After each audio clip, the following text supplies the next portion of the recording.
सोमवती यात्रा आणि श्रावणी शेवटचा सोमवार या निमित्त श्री खंडेरायाच्या गाभाऱ्यामध्ये मोठी सजावट करण्यात आलेली आहे। आपण पाहू शकता की मोठ्या प्रमाणात ही फुलांची सजावट करण्यात आलेली आहे आणि पुजारी वर्गाकडून पूजापाठ देखील करण्यात आलेला आहे। आपण पाहू शकता की ही फुलांची सजावट आहे आणि राज्यभरातून मोठ्या प्रमाणात भाविक आज सोमवती यात्रेनिमित्त दर्शन घेण्यासाठी दाखल झालेले आहेत। येळकोट येळकोट जय मल्हार सदानंदाचा येळकोट या जयघोषाने अक्षरशः खंडोबाचा गड अक्षरशः दुमदुमून गेलेला आहे। राज्यभरातून मोठ्या प्रमाणात भाविक आज दर्शन घेण्यासाठी आलेले आहेत आणि भाविक अगदी प्रसन्न आणि मनोभावे श्री खंडेरायाचं दर्शन घेत आहेत आणि देवस्थान ट्रस्टच्या वतीने देखील अतिशय चांगल्या पद्धतीने सोय करण्यात आलेली आहे। कोणत्याही भाविकांची गैरसोय करण्यात होऊ नये यासाठी देवस्थानच्या वतीने काळजी घेण्यात आलेली आहे आणि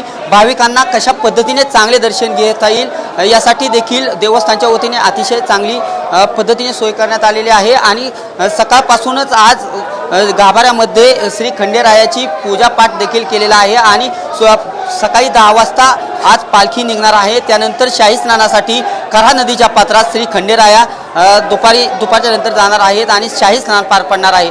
एकंदरीतच आता गाभाऱ्यामध्ये अतिशय प्रसन्न अवस्थेत राज्यभरातून आलेले भाविक दर्शन घेताना दिसत आहेत। कॅमेरा पर्सन अभिजित पिशेसह मी दीपक कापरे, TV9 मराठी, जेजुरी।